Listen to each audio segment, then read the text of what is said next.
Hello everyone, আমি প্রান্ত। আজকে আমরা দেখব ডায়োড কিভাবে কাজ করে একটি সার্কিটে। তো এখানে দুইটা সার্কিট দেখতে পাচ্ছেন, খুবই বেসিক সার্কিট। একটা 9 ভোল্ট ব্যাটারি, একটা এলইডি, একটা রেজিস্টার, একটা ডায়োড। বাট এখানে একটা জিনিস খেয়াল করেন, ডায়োডের যে পজিশন এটা কিন্তু অপোজিট। তো এইখানে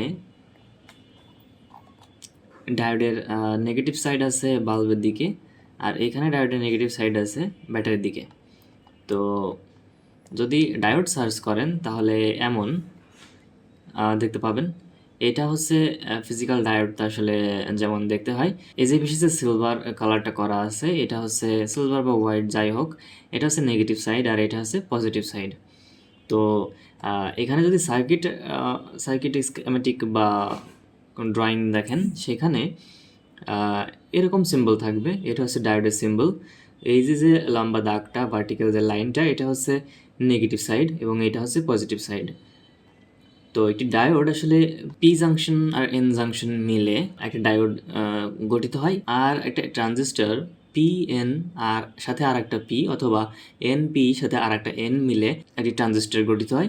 তো দুটো ডায়োড আসলে পাশাপাশি রাখলে একটা ট্রানজিস্টরের মতো কাজ করে, similar, but not exactly A transistor. তো যাই হোক, ডায়োডটা আসলে ফিজিক্যাল দেখতে এমন আর সিম্বলটা এমন। তো এখানে যে নেগেটিভ সাইড আছে এটাকে বলে ক্যাথোড, আর যে পজিটিভ সাইড আছে সেটাকে বলে অ্যানোড। তো এখন আমরা আবার সার্কিটে ফিরে আসি। এখন যদি আমি সিমুলেশনটা প্লে করি তাহলে দেখতে পাবেন এই এলইডিটা জ্বলছে, বাট এটা জ্বলছে না। তো এখানে রেজিস্টারে কী কাজ সেটা তো জানেনই। রেজিস্টার জাস্ট বাল্বটাকে নষ্ট হওয়ার হাত থেকে রক্ষা করছে, এতটুকু, আর কিছুই না।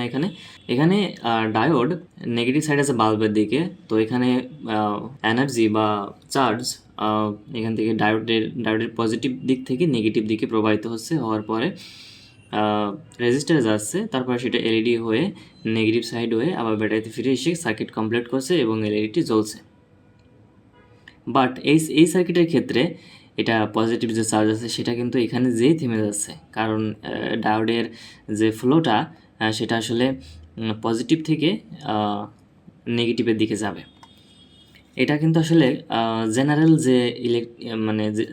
যে কারেন্ট ফ্লো সেটা, বাট ইলেকট্রন ফ্লো কিন্তু উল্টো দিক থেকে আসে। ইলেকট্রন ফ্লো আসলে নেগেটিভ থেকে পজিটিভে আসে। তো এই নেগেটিভ পজিটিভে যে ইলেকট্রিক্যাল ফ্লো, মানে ইলেকট্রন ফ্লো আর যে কনভেনশনাল ফ্লো সেটা নিয়ে এখন কনফিউজ হওয়ার দরকার নেই। এখন ধরে নেন যে আমরা পজিটিভ থেকে পাঠাচ্ছি চার্জ নেগেটিভে।